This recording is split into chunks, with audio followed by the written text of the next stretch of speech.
أعوذ بالله من الشيطان الرجيم. بسم الله الرحمن الرحيم.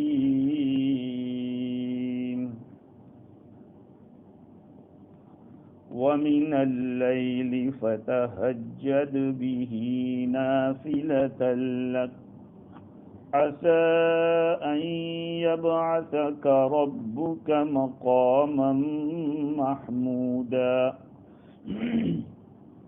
وقل رب أدخلني مدخل صدق وأخرجني مخرج صدق واجعل لي من لدنك سلطانا نصيرا وقل جاء الحق وزهق الباطل إن الباطل كان زهوقا صدق اللہ العظیم.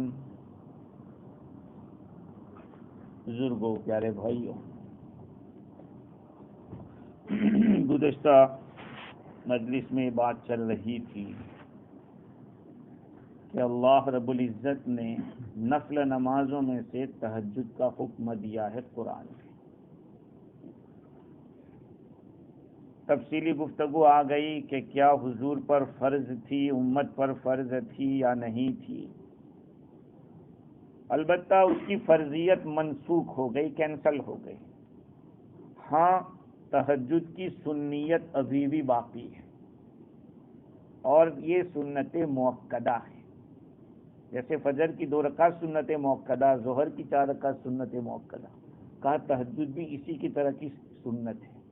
کیونکہ نبی اکرم صلی اللہ علیہ وسلم نے جس بات کے اوپر پابندی کی ہو، وداؤٹ مسنگ جس کو آپ نے کیا وہ سنت ہوتا ہے، اور ایسی سنت مؤکدہ. دوسری یہ بات بھی میں نے عرض کی تھی کہ بعض علماء کہتے ہیں کہ تہجد کی نماز تو سو کر اٹھ کر پڑھی جائے وہی تہجد ہے، جیسے کہ حضرت علقمہ کا کہنا ہے اور بغوی نے اس کو نقل کیا ہے. حسن بصری رحمۃ اللہ علیہ فرماتے کہ عشاء کے بعد جو نماز ہو وہ تہجد ہے. لیکن دیکھیے، اگر کوئی آدمی عشاء کے بعد 2 رکعت پڑھ لیتا ہے تہجد کی نیت سے تو ثواب تو مل جائے گا، لیکن جو محنت کر کے نیند کو چھوڑ کر اٹھ کر پڑھتا ہے اس کی فضیلت الگ ہے. اس لیے کہ گرامر کے اعتبار سے تہجد کا لفظ تفعل، جس میں تکلف کا معنی ہے، تھوڑا محنت کا. تہجد نیند کو چھوڑنا تکلف کے ساتھ، ایسا معنی نکلتا ہے عربی گرامر کے اعتبار سے. تو بہتر یہ کہ آدمی سو کر اٹھ کر پڑھے. اگر کوئی ایسا ہے کہ نہیں اٹھ پاتا تو اس پڑھ کے ہی سو جاؤ.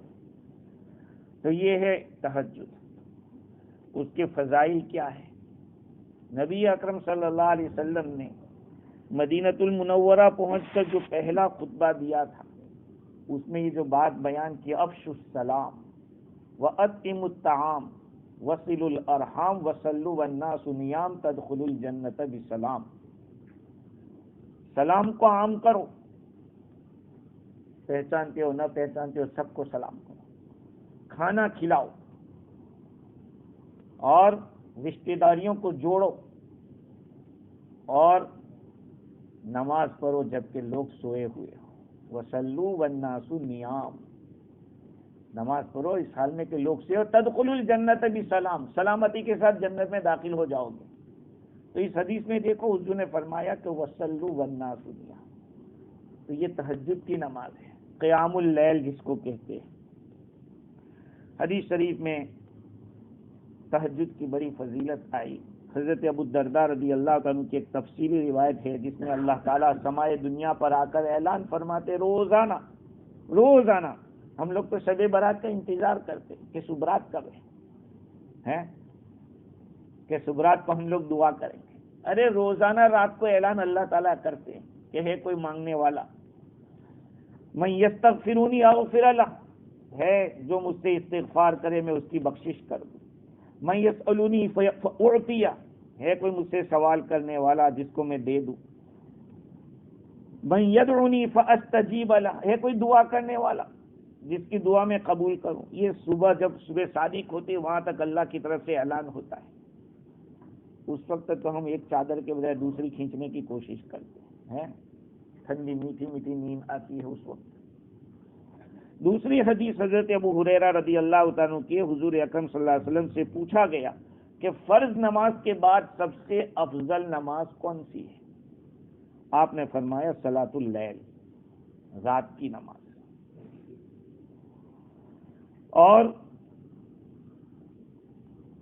تفسیر روح البیان میں لکھا ہے کہ اشراف امتی حملۃ القرآن و اصحاب اللیل، میری امت کے جو شریف لوگ ہیں، باعزت لوگ ہیں، وہ ہیں جو قرآن کے حامل ہیں، قرآن کے حافظ، قرآن کے جاننے والے، قرآن پر عمل کرنے والے کا حملۃ القرآن. اصل تو عمل ہے. حملۃ حافظ قرآن اس کی بھی بڑی فضیلت، عامل بالقرآن اس کی بھی بڑی فضیلت، مفسر قرآن، یہ جو قرآن سے تعلق رکھنے والے ہیں وہ میری امت کے شریف لوگ. اور دوسرے وہ لوگ جو کہ راتوں کو بیدار رہتے ہیں. یہ آیت کریمہ خود اس بات کی دلیل ہے کہ تہجد کی بڑی فضیلت ہے. اور تفسیر روح البیان میں ایک واقعہ لکھا ایک نوجوان کا جو بڑا عبادت گزار تھا. ایک رات وہ سو گیا، اس کی آنکھ ایسی لگی کہ وہ اٹھ نہیں سکا اور تہجد نہیں پڑھ سکا. وہ نوجوان کہتا ہے کہ میں نے دیکھا کہ جیسے محراب پھٹی اور اس کے اندر سے خوبصورت لڑکیاں نکلی محراب سے. اتنی زیادہ حسین لڑکیاں میں نے کبھی نہیں دیکھی، لیکن ان میں ایک ایسی تھی جو بہت زیادہ بد شکل تھی، اور اس سے زیادہ بد شکل میں نے کبھی نہیں دیکھا. میں نے کہا کہ لمن انتن ولمن ہذہ، تم کس کے لیے ہو اور یہ کس کے لیے؟ جتنی خوبصورت ہے کہا یہ سب کس کے لیے اور یہ بدصورت ہے وہ کس کے لیے؟ تو انہوں نے جواب دیا کہ نحن لیالی کاللتی مضینا، ہم تیری وہ راتیں ہیں جو تو عبادت کے ساتھ گزار کرے، جس نے رات کو عبادتیں کی وہ تیری وہ رات ہے، اور یہ تیری وہ رات ہے کہ جس کے اندر تو غافل ہو گیا. اگر تو گزر جاتا اسی رات کو تو تیرے حصے میں یہ عورت آتی جو بد شکل ہے. اور بعض عارفین کا کہنا یہ ہے کہ اللہ رب العزت راتوں کو بیدار ہونے والے دلوں کے اوپر اللہ تعالی نور ڈالتا ہے، نور سے بھر دیتا ہے ان کے دلوں کو، اور پھر ان لوگوں کے دلوں سے جو غافل لوگ ہیں ان لوگوں تک یہ منتشر ہوتا ہے نور، ان لوگوں کو ملتا ہے دھیرے دھیرے. اور ایک بات بتاؤں، قرآن مجید کی سورہ مزمل کے اندر اللہ رب العزت نے فرمایا کہ اشد وطئا واقوم قیلا واقوم قیلا، تہجد کی نماز میں اٹھنا بھاری تو ہے لیکن اس سے آدمی کی جو زبان ہوتی ہے وہ صحیح ہوتی ہے، وہ سچی بات بولتا ہے. ہاں، تہجد ادا کرنے والا اس کی بولی میں سچائی ہوگی، اور یہاں تک کہ اس کے چہرے پہ اللہ تعالیٰ نور ظاہر فرماتے ہیں. اور دوسری ایک حدیث سنا دوں تہجد کے اوپر کہ جب بندہ سو جاتا ہے تو شیطان آ کے اس کو 3 گانٹھیں باندھ دیتا ہے، مار دیتا ہے 3 گانٹھیں. جب صبح میں بیدار ہوتا ہے اور اللہ کا ذکر کرتا ہے، الحمدللہ الذی احیانا پڑھتا ہے، جو دعائیں ہیں وہ پڑھتا ہے، تیسرا کلمہ، چوتھا کلمہ، یہ جو تسبیحات ہے اس کو پڑھتا ہے تو ایک گانٹھ کھل جاتی ہے. پھر جب وہ وضو کرتا ہے تو دوسری گانٹھ کھل جاتی ہے، اور 2 رکعت نماز پڑھتا ہے تو ساری گانٹھیں کھل جاتی ہے، اور آدمی ایسا چست و چوبند ہو جاتا ہے، خوشحال ایسا ہو جاتا ہے. اور اگر نہیں کرتا تو وہ خبیث النفس ہوتا ہے، سست رہتا ہے پورا دن. ہاں، آج ہم کہہ رہے فجر کی بات کرو، تم کیا تہجد کی بات کر رہے ہیں؟ تہجد کی بات کرتے ہیں. خذ بالموت حتی یرضی بالحمى، یہ عربی میں کہاوت ہے، خذ بالموت حتی یرضی بالحمى. کسی کو موت پہ راضی کر لو تو وہ بخار پہ تو تیار ہو ہی جائے گا. تو تہجد پہ تیار کریں گے تو انشاءاللہ فرض پہ تو آ ہی جائے گا. اس لیے کسی کی بھی فجر کی جماعت تو جانی ہی نہیں چاہیے، ہر ایک کو جماعت کے ساتھ فجر پڑھنی چاہیے، اور کوشش رات کو نیت کر کے آدمی سوئے کہ میں تہجد پڑھوں گا۔ دلا برخیز و طاعت کن کے طاعت بے ازہر کارس، سعادت آنکھ سے دارت کے وقت صبح بیدارس۔ اے دل تو اٹھ جا اور اللہ کی بندگی کر، اس لیے کہ اللہ کی بندگی ہر کام سے بہتر ہے، اور اس آدمی کی وہ آدمی بڑا خوش نصیب ہوتا ہے جو صبح صادق کے وقت بیدار ہوتا ہے۔ مجھے تو ایک بات سمجھ میں نہیں آتی کہ ہمارے ساتھی صبح میں اٹھتے ہیں اور باتیں کرتے ہیں، فجر کے وقت ابھی تو اذان نہیں ہوئی ہے اور باتیں کرتے ہیں۔ ارے اس وقت بات کرنے کا تو من ہی نہیں کرتا ہے۔ بعض بزرگ تو منع کرتے ہیں، اس کو مکروہ سمجھتے ہیں۔ یہ الگ بات ہے کہ حدیث سے تو حضور صلی اللہ علیہ وسلم کا اپنے ازواج مطہرات سے باتیں کرنا بخاری سے ثابت ہے، لیکن بات یہ ہے کہ مشغلہ نہیں بنانا چاہیے، وہ وقت ذکر کا اللہ کی یاد کا ہوتا ہے۔ خیر، تو اللہ تعالیٰ فرماتے ہیں وَمِنَ اللَّيْلِ فَتَهَجَّدْ بِهِ نَافِلَةً۔ حضور اکرم صلی اللہ علیہ وسلم کی تہجد کیسی ہوتی تھی، یہ ایک مضمون ہے خاص۔ اس مضمون کے اوپر کئی روایتیں آئی، اور آپ صلی اللہ علیہ وسلم کی تہجد کا جو معمول تھا اور انداز تھا وہ الگ الگ ہوتا تھا۔ کبھی آپ صلی اللہ علیہ وسلم، یہ عادت تو ہمیشہ تھی کہ پہلی 2 رکعت بالکل ہلکی پڑھتے تھے، چھوٹی سی، اور پھر دوسری 4 پڑھتے، پھر 4 پڑھتے، پھر بھی تر پڑھتے، یا پھر 2 کر کے بھی پڑھتے تھے۔ حضرت عائشہ رضی اللہ تعالیٰ فرماتی ہیں کہ آپ صلی اللہ علیہ وسلم رمضان اور غیر رمضان میں 11 رکعت سے زیادہ نماز نہیں پڑھتے تھے، یعنی تہجد، ہاں صلاۃ اللیل جس کو کہتے ہیں۔ آپ صلی اللہ علیہ وسلم 11 رکعت پڑھتے، پہلے 4 اور اتنی لمبی، پھر 4، اس کے بارے میں بھی مت پوچھ کے وہ کتنی لمبی ہوتی تھی، پھر آپ 3 رکعت پڑھتے تھے۔ دیکھو یہ ہماری دلیل ہے، حنفی لوگ 3 رکعت وتر کہتے ہیں، ہم لوگ 3 رکعت وتر پڑھتے ہیں، شوافی 1 رکعت پڑھتے ہیں۔ اس حدیث میں کہا 4 4 اور 3، تو 3 رکعت وتر ہوتی تھی۔ اب ان کے پاس بھی اپنی دلیل ہے، کیوں ہم ان کو یہ کہیں گے نہیں ان کے پاس دلیل ہی نہیں ہے، وہ دوسری حدیث سے دلیل کر رہے ہیں، ہم لوگ دوسری حدیث سے۔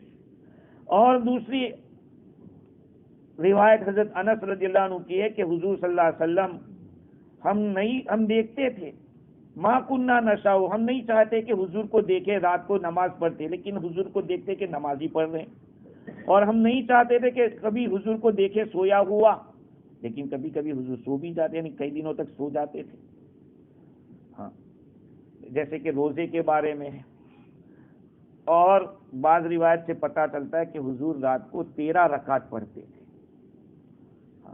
حضرت مسروق فرماتے کہ میں نے حضرت عائشہ رضی اللہ عنہا سے حضور کی رات کی نماز کے بارے میں پوچھا تو فرمایا کہ 7 رکعت، 9 رکعت یا 11 رکعت، فجر کی 2 رکعت کے علاوہ جہاں 13 رکعت آئی ہے وہاں 13 رکعت کے اندر 2 رکعت فجر کی سنت ہوتی۔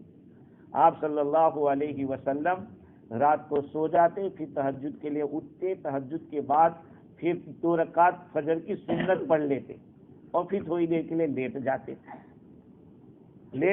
کیا سو نہیں جاتے تھے، لیٹ جاتے تھے۔ اب جو اپنے آپ کو اہل حدیث کہتے ہیں وہ کیا کرتے، سو ہی جاتے ہیں، وہ تو یہ سوچتے ہیں کہ بھئی ہم سنت ادا کر رہے ہیں، یعنی ان کا وضو اسٹیل کا ہوتا ہے، ٹوٹتا ہی نہیں ہے۔ حنفی تو کہتے ہیں کہ سو گئے وضو ٹوٹ جائے گا۔ میں نے دیکھا ایک جگہ بمبئی میں گیا تو فجر کی نماز پڑھنے کے لیے گیا، سنت ہے، وہ ایک آدمی کھرراٹے مار رہا ہے تو وہ تو سنت ادا کر رہے ہیں۔ حضور فرماتے ہیں کہ تنام عینایا ولا ینام قلبی، میری آنکھیں سوتی ہیں، میرا دل نہیں سوتا۔ ہمارا تو سب کچھ سو جاتا ہے، سب کچھ سو جاتا ہے، پتہ بھی نہیں چلتا کہ کیا ہو رہا ہے۔ خیر، آپ صلی اللہ علیہ وسلم کے تہجد کا جو طریقہ تھا الگ الگ تھا، لیکن اس بات میں کوئی شک نہیں کہ سب سے پہلے 2 چھوٹی رکعت پڑھتے تھے اور بعد میں آپ لمبی لمبی رکعت پڑھتے تھے۔ اور عائشہ تو یہ بھی فرماتی ہے کہ حضور صلی اللہ علیہ وسلم جب بوڑھے ہو گئے، یعنی تھوڑی بدن موٹا ہو گیا، تو پھر حضور اکثر بیٹھ کر نماز پڑھتے تھے. دیکھو ایک بات میں آپ لوگوں کو بتاؤں, میں نے پہلے بھی کہی تھی یہ بات کہ نفل نماز کو ہم سوچتے ہیں کہ اس کو تو بیٹھ کر ہی پڑھنا ہے. ایسا نہیں ہے کہ بیٹھ کر ہی پڑھنا ہے. اگر جوانی میں آپ نفلوں کو کھڑے ہو کر پڑھو گے اور بڑھاپے میں یا بیماری میں نہیں پڑھ سکے کھڑے ہو کر, بیٹھ کر پڑھیں, آپ کو کھڑے ہونے کا ثواب ملے گا. اگر آپ تندرست ہیں اور اس کے باوجود نفلوں کو بیٹھ کر پڑھتے تو آدھا ثواب ملے گا. تو بھائی پڑھ ہی رہے ہیں اور وقت بھی اتنا ہی لگے گا, تو کیا ضرورت ہے بیٹھ کر پڑھنے کے آدھا ثواب لینے کی پورا ثواب لیں. الا ہے کہ عشاء کے آخر کی 2 رکعت ہو تو حضور بیٹھ کر پڑھتے تھے, تو حضور کی سنت سمجھ کر آدمی پڑھے تو الگ بات ہے. اور اس میں بھی پہلی رکعت میں اذا زلزلت الارض اور دوسری میں قل یا ایھا الکافرون. یہ قاضی ثناء اللہ پانی پتی رحمۃ اللہ علیہ نے لکھا ہے کہ آپ صلی اللہ علیہ وسلم آخر کی 2 رکعت اس طرح پڑھتے تھے. اور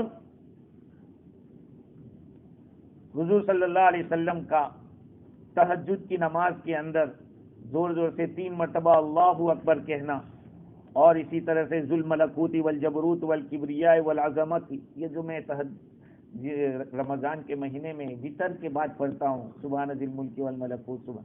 اب ہم نے حضور تو پڑھتے تھے وتر کے بعد, ہم نے تراویح کے ساتھ اتنا فکس کر دیا کہ وتر کے بعد کوئی پڑھتا ہی نہیں ہے. شوافی کے نزدیک یہ ہے وتر کے بعد سبحان ذی الملک والملکوت یہ پڑھا جاتا ہے, اور روایت میں بھی ہے.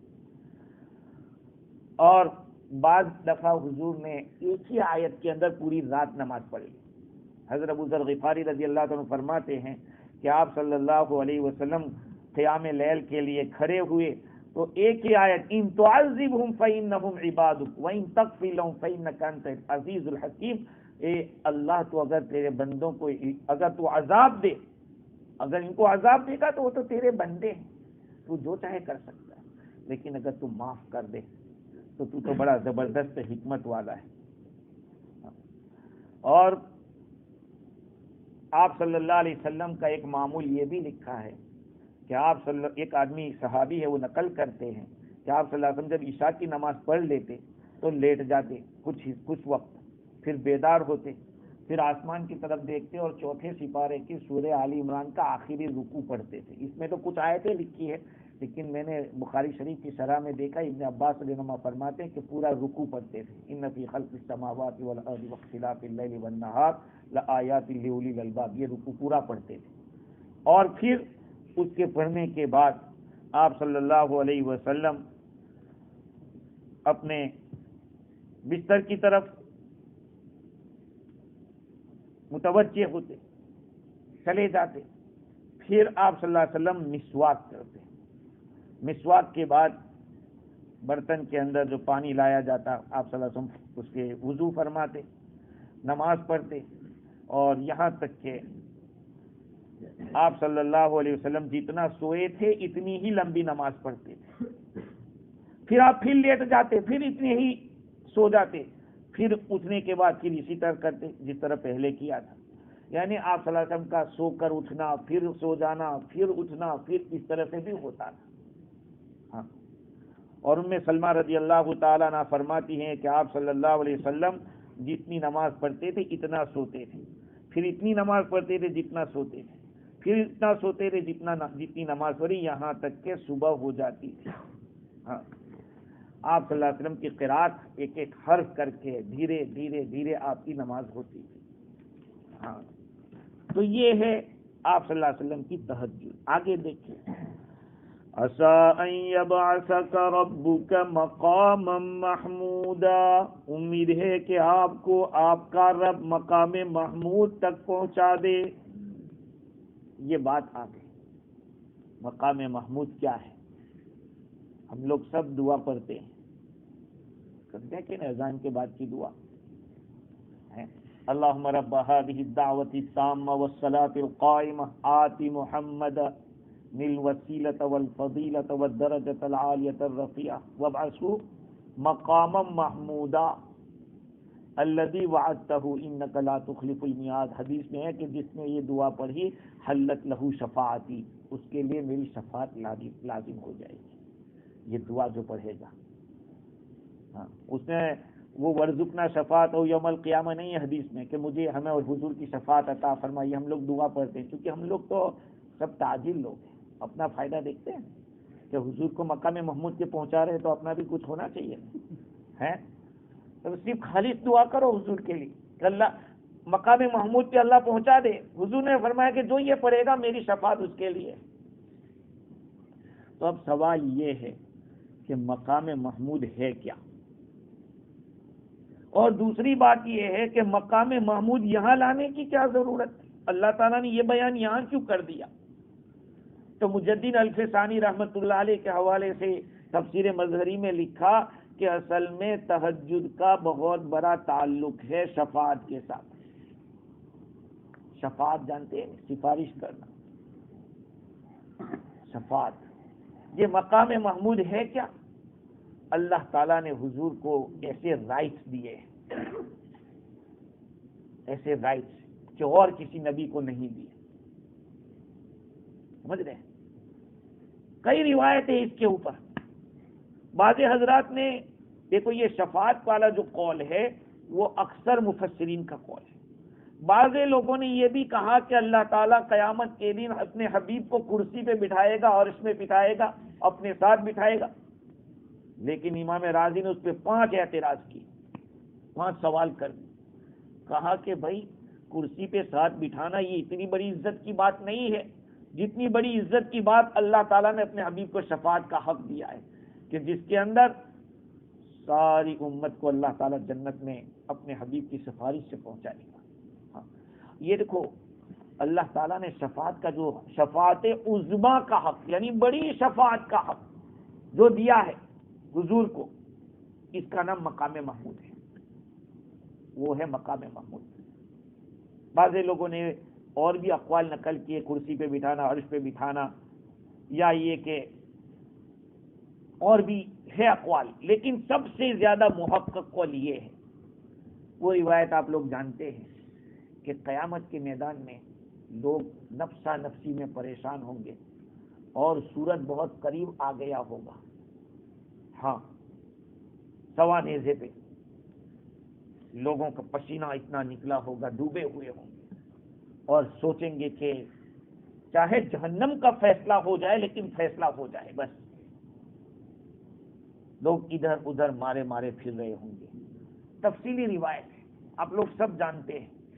ہاں چونکہ الفاظ کے اندر کچھ ادھر ادھر نہ ہو اس لیے میں عام مطلب روایت اندر سے یہ کر دیتا ہوں. روایت کیا ہے؟ حضرت انس رضی اللہ تعالیٰ عنہ فرماتے ہیں کہ ایمان والے قیامت کے دن روک دیے جائیں گے، ان کو غم ہوگا، فکر ہوگا. وہ کہیں گے کہ ہم اپنے رب کے پاس کسی کی سفارش لے جائیں تاکہ ہمیں اس جگہ سے اللہ راحت پہنچا دے. آدم علیہ السلام کے پاس جائیں گے، کہیں گے کہ آپ تو آدم ہیں اور سارے انسانوں کے باوا ہیں. اللہ تعالیٰ نے اپنے ہاتھ سے پیدا کیا، اپنی جنت میں داخل کیا، فرشتوں کو آپ کے سامنے سجدہ کروایا اور آپ کو ہر چیز کا نام سکھایا. آپ اپنے رب کے پاس سفارش کر دو کہ ہمیں اس جگہ سے اللہ تعالیٰ راحت دے دے. کہا کہ میں اس لائق تھی، مجھ سے ایک بھول ہو گئی تھی، مجھے جس درخت سے کھانے کو منع کیا تھا میں نے کھا لیا تھا، میں اس لائق نہیں ہوں. جاؤ تم لوگ نوح علیہ السلام کے پاس. وہ پہلے نبی ہیں، نوح علیہ السلام پہلے رسول ہیں. لوگ جائیں گے، نوح علیہ السلام کہیں گے یار میں لائق نہیں ہوں، میں نے بھی ایک غلطی کر لی تھی. ہاں اللہ تعالیٰ سے سوال کر لیا تھا کہ میری قوم کو تو تباہ کر دے. جاؤ تم لوگ ابراہیم علیہ السلام کے پاس. ابراہیم علیہ السلام کے پاس جائیں گے، ابراہیم السلام کہیں گے بھائی میری 3 باتیں ہو گئی تھی، میں نے 3 جگہ کے اوپر تھوڑا یعنی یو ٹرن کیا تھا، کھلا جھوٹ نہیں تھا، ایسے دیکھو تو سچا بھی تھا، جس کو توریہ کہتے ہیں. توریہ ہاں تو میں نے 3 جگہ پہ اس طرح کی بات کی تھی. میں بیمار نہیں تھا، لوگوں نے کہا چلو مندر میں، کہا میں بیمار ہونے والا ہوں. بیمار تو نہیں ہونے والا ہو تو کبھی تو بیمار ہوں گے. ایسی 3 باتیں ہو گئی تھی، اس لیے تم جاؤ میرے پاس. موسیٰ علیہ السلام اس کے لائق ہے، اس لیے کہ وہ کلیم اللہ ہے. لوگ موسیٰ علیہ السلام کے پاس آئیں گے، کہیں گے کہ آپ کو تو اللہ تعالیٰ نے تورات دی، آپ سے کلام کیا، آپ کو اپنی سرگوشی کا موقع دیا. بھائی میں نہیں اس کا لائق نہیں ہوں. میں نے ایک آدمی کو ایسا گمبا مارا تھا گھوسا کہ وہی مار دیا تھا اس کو.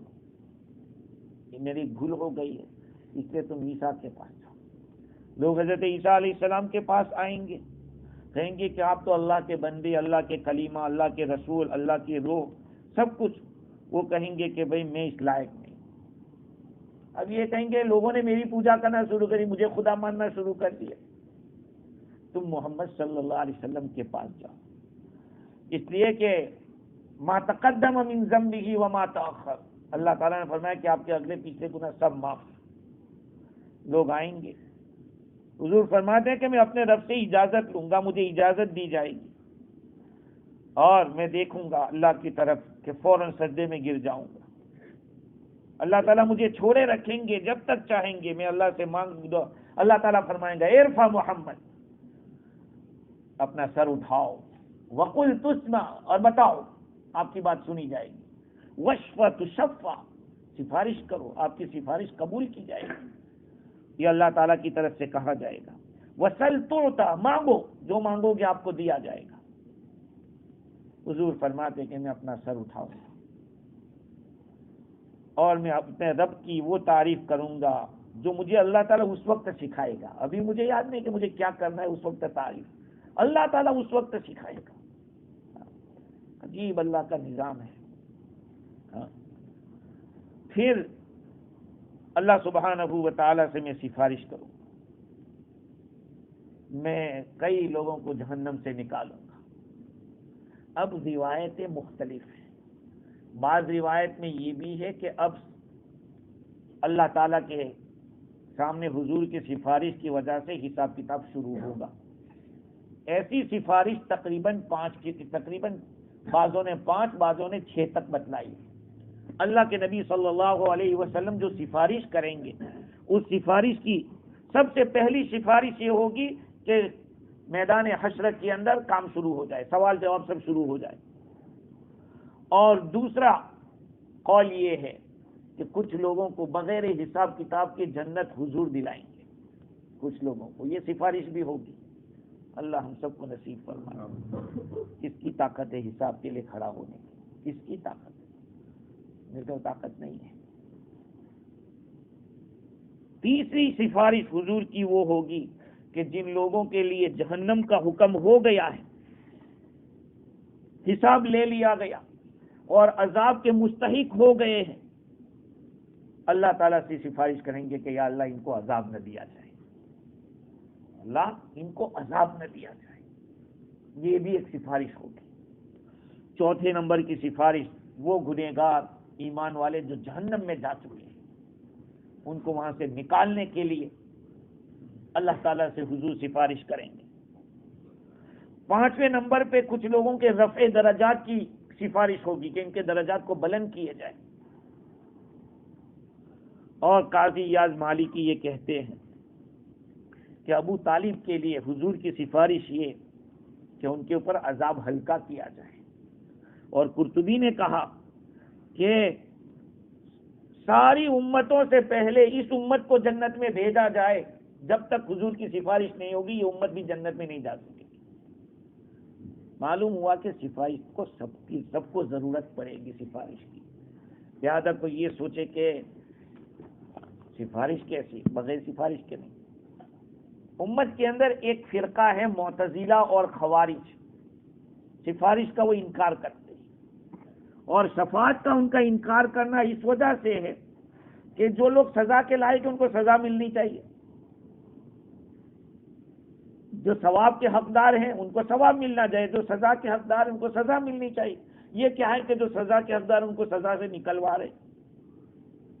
لیکن ان بے وقوفوں کو یہ معلوم نہیں ہے کہ جن کو اللہ تعالیٰ ثواب دینے والے ان میں تو کوئی کمی کر نہیں رہا ہے. یہ تو اس کا کرم ہے اور اس کا احسان ہے.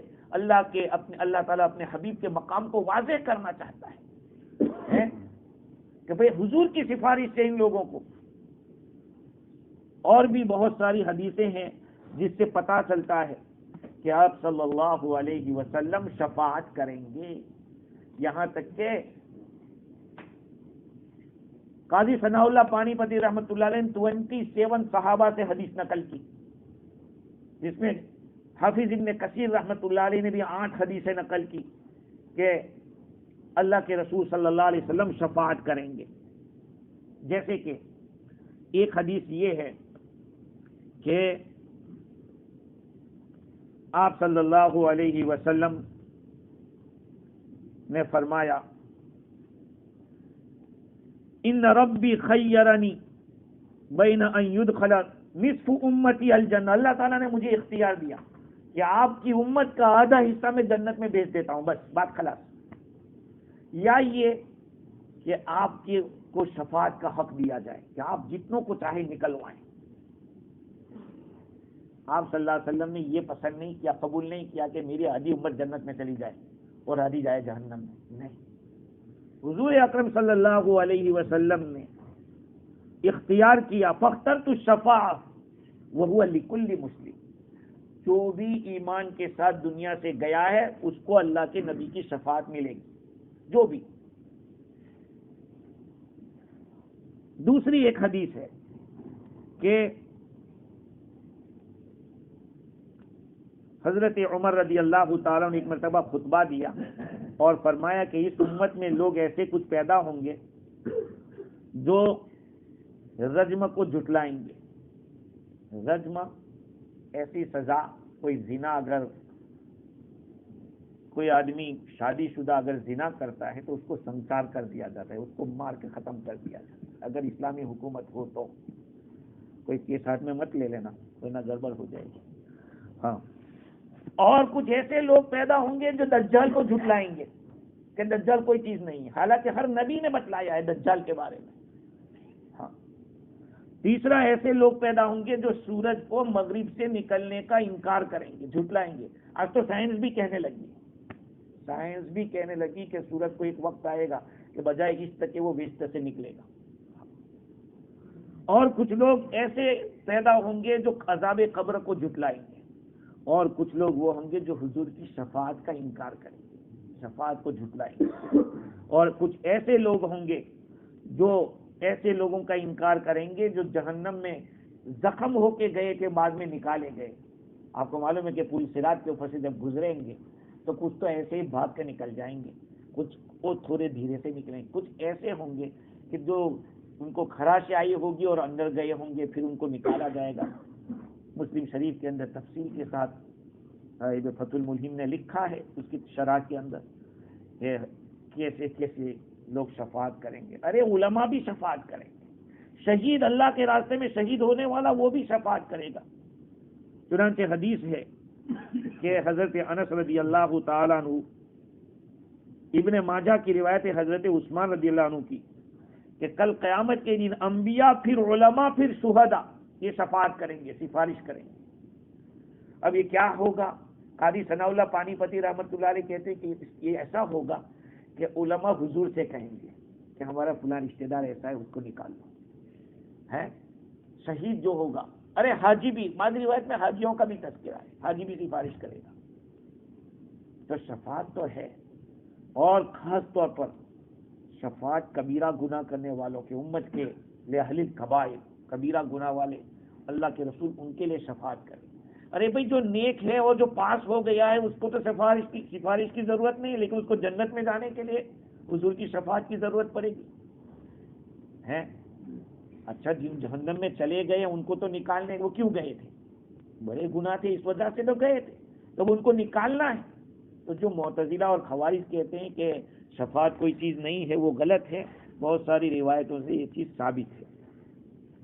اور میں نے جیسے کہا کہ حضور اکرم صلی اللہ علیہ وسلم نے فرمایا کہ جو آدمی اذان کو سنے اور یہ دعا پڑھے، جو دعا پڑھی جاتی ہے اللہم رب ہذہ دعوت تامہ والی، تو حضور فرماتے ہیں کہ حلت لہ شفاعتی یوم القیامہ، میری سفارش قیامت کے دن اس کے لیے لازم ہو جائے گی. تو یہ مقام محمود ہے. جو لوگ یہ کہتے ہیں کہ کرسی پر بٹھائیں گے یا عرش پہ بٹھائیں گے، تو اس کے بارے میں جواب یہ دیا جاتا ہے کہ یہاں یبعثو ہے، یبعثو بھیجنے کا مطلب ہے، بیٹھنے کا تذکرہ نہیں ہے کہ یجلسوہ یا یقعدوہ، ایسا نہیں ہے. کیونکہ بیٹھنا اور بھیجنا ان دونوں میں فرق ہے، اپوزٹ ہے دونوں معنی، اسے ایک کی تفصیل دوسرے سے نہیں کر سکتے۔ اور مقام محمود کہا ہے، مقام تو ایک درجے کی بات ہے، مقعد نہیں کہا ہے، بیٹھنے کی جگہ نہیں بتایا ہے۔ اور تیسرا جواب یہ ہے کہ عرش کے اوپر بیٹھنے سے اللہ تعالیٰ کا جسم لازم آئے گا، تو بھائی بیٹھنے کے اللہ کو جگہ کی ضرورت، نعوذ باللہ۔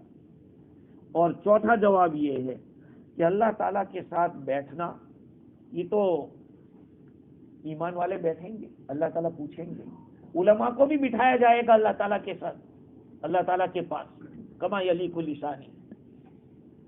لیکن سب سے بڑا مقام حضور کا یہاں واضح ہوگا جہاں شفاعت عظمیٰ ہوگی کہ سارے انبیاء نہ کہہ دیں گے، بس ہمارے بس کی بات نہیں، ہمارے ہاتھ تو اللہ تعالیٰ اتنے غصے میں ہے، اتنے غصے میں کہ کوئی پھڑک نہیں سکتا ادھر۔ اور ایسے موقع پہ حضور اکرم صلی اللہ علیہ وسلم سفارش کریں گے۔ اور اگر پانچواں جواب یہ ہے کہ کسی کو بادشاہ کسی کام کے لیے بھیجتا ہے تو بھئی کام وہاں جا کے بیٹھ کے آ جائے تو اسے وہ قابل تعریف نہیں ہے، جو کام سونپا ہے وہ کام کرے تو وہ قابل تعریف ہے۔ پھر اللہ تعالیٰ فرماتے ہیں کہ عسیٰ ان یبعثک ربک مقاما محمودا، امید ہے، یہ امید ہے کا جب لفظ اللہ فرماوے تو سمجھ لو کہ یقیناً، ارے کوئی منسٹر کہہ دے کہ یہ تو کام پاسبل ہے، ارے ہو سکتا ہے، کوئی بات نہیں، تو سمجھ لو کہ وہ کر دے گا، وہ کیونکہ وہی ڈرتا ہے کہ اگر میں یوں کہوں گا کہ میں کر دوں گا تو یہ باہر جا کے کہے گا کہ فلاں صاحب نے کرا دیا میرا، تو پھر آگے چل کے پکڑ ہو سکتی۔ اللہ تعالیٰ امید ہے کا لفظ اس لیے لاتے ہیں کہ بندہ اللہ تعالیٰ کی طرف متوجہ رہے۔ ہاں، مقام محمودا۔ آگے اللہ تعالیٰ فرماتے ہیں وَقُلْ رَبِّ أَدْخِلْنِي مُدْخَلَ صِدْقٍ وَأَخْرِجْنِي مُخْرَجَ صِدْقٍ وَاجْعَلْ لِي مِن لَّدُنكَ سُلْطَانًا نَصِيرًا۔ اور نبی جی یہ دعا کیجئے کہ میرے رب آپ مجھے سچائی کے داخل ہونے سے داخل کیجئے اور مجھے سچائی کا نکلنا سے نکالیے، اور میرے لیے اپنی طرف سے ایک مضبوط دلیل قائم کر دیجئے، مدد کی ہوئی طاقت عطا فرما دیجئے۔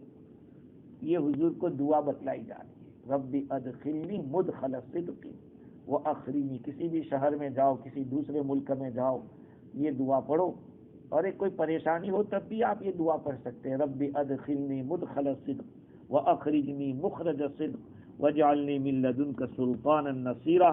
یہ آیت کریمہ کیوں نازل ہوئی، اس کے بارے میں قاضی ثناء اللہ پانی پتی رحمۃ اللہ علیہ نے، اسی طرح سے ابن کثیر میں بھی لکھا ہے کہ امام ترمذی نقل کرتے عبداللہ ابن عباس رضی اللہ تعالی عنہما فرماتے ہیں حضور اکرم صلی اللہ علیہ وسلم جب مکہ مکرمہ میں تھے تو آپ کو ہجرت کا حکم ملا کہ اب مدینہ منورہ آپ مائگریٹ ہو جائیے۔ جب وہاں پر حکم ملا تو یہ آیت نازل ہوئی کہ یہ آیت پڑھ کے جائیے۔ ہاں، ہجرت کے وقت حضور نے یہ دعا پڑھی تھی، رب ادخلنی مدخل صدق وَأَخْرِجْنِي مُخْرَجَ صِدْقٍ وَاجْعَلْنِي مِن لَّدُنكَ سُلْطَانًا نَصِيرًا۔ سچائی کا نکلنا اور سچائی کا داخل ہونا۔ سچائی کا نکلنے کا مطلب یہ ہے کہ مکہ سے اگر میں نکلوں تو میرے دل میں مکہ کے بارے میں کوئی بہت زیادہ وری اور بہت زیادہ فکر اور اس طرح کی بات نہ ہو، اور مدینے میں جب میں داخل ہوں تو وہاں مجھے کوئی ایسی چیز دیکھنے کو نہ ملے جو مجھے تکلیف پہنچائے، جس کو میں ناپسند کرتا ہوں ایسی چیز مجھے نہ ملے۔ یہ دعائیں یاد کرنی چاہیے، موقع موقع پہ پڑھنی چاہیے، رب ادخلنی مدخل صدق۔ تو مدخل اور مخرج کیا ہے، اس کی تفسیر میں مفسرین نے بہت ساری باتیں نقل کی۔ ایک قول تو یہ ہے کہ ربی ادخلنی مدخل صدق، اے اللہ تو مدینے میں داخل کر مجھے سچائی کا داخل کرنا، اور مکے سے نکال سچائی کا نکالنا۔ اور یہ اس وقت مطلب ہوگا کہ اس سے پہلے ایک آیت گزری ہے، مکہ والوں نے حضور کو مجبور کیا تھا کہ ہجرت کر لے، اور وہیں پر ایک تفسیر یہ بھی کی تھی کہ مدینہ والوں نے حضور کو یہ ایڈوائز دی تھی کہ آپ مدینے میں کیا کر رہے ہیں، آپ شام چلے جائیے، وہاں بہت سارے نبی وہاں گزرے ہیں، آپ سچے نبی ہیں تو آپ کو تو وہاں رہنا چاہیے۔ اس طرح سے حضور کو مدینے سے وہ نکالنا چاہتے ہیں۔ تو اب اس کے دو بات ہو گئی کہ آپ صلی اللہ علیہ وسلم مکہ والوں نے اگر نکالا ہے، کوشش کی، تو اب مدینے میں داخل ہو رہے ہیں تو اس کی دعا، اور اگر وہ شام والوں کی بات، وہ یہود مدینہ کی بات ہے تو اس کا یہ مطلب کہ حضور نکلے تھے شام کی طرف جانے کے لیے، اب دوبارہ مدینہ آ رہے ہیں، تو پھر یہ دعا اللہ تعالیٰ نے بتلائی کہ یہ دعا پڑھی۔ بعض مفسرین نے کہا، جیسے امام راضی نے لکھا ہے کہ آپ نماز کے اندر یہ رب ادخلنی کا مطلب یہ ہے کہ اللہ تو مجھے نماز میں داخل کر، ایسا داخل کرنا جو سچائی کا داخل ہونا ہو، جس کے اندر تمام اعمال کو اچھی طرح سے میں ادا کروں، اور جب نکلوں نماز کے ساتھ یعنی ادا کروں تو اخلاص کے ساتھ ہو، سچائی کے ساتھ ہو، تیرے ذکر کی حاضری کے ساتھ ہو۔ اور بعض مفسرین نے کہا کہ قیام میں، اگر قیام میں داخل ہوں تو مجھے داخل کر قیام میں اس طرح سے کہ میں تیرے دین کے جو حقوق ہے اس کو ادا کروں، شریعت کے حقوق کو ادا کروں، اور جب میں اس سے فارغ ہو جاؤں تو پھر مجھے اس طرح سے نکال کہ کوئی میرے ذمہ کوئی ذمہ داری باقی نہ ہو۔ خیر اس کے اوپر اور بھی باتیں انشاءاللہ آئندہ کریں گے۔ اللہ تعالیٰ مجھے بھی اور آپ کو بھی دین کی صحیح سمجھ عطا فرماوے، قرآن مجید سے موت تک وابستہ رکھے۔ وآخر دعوانا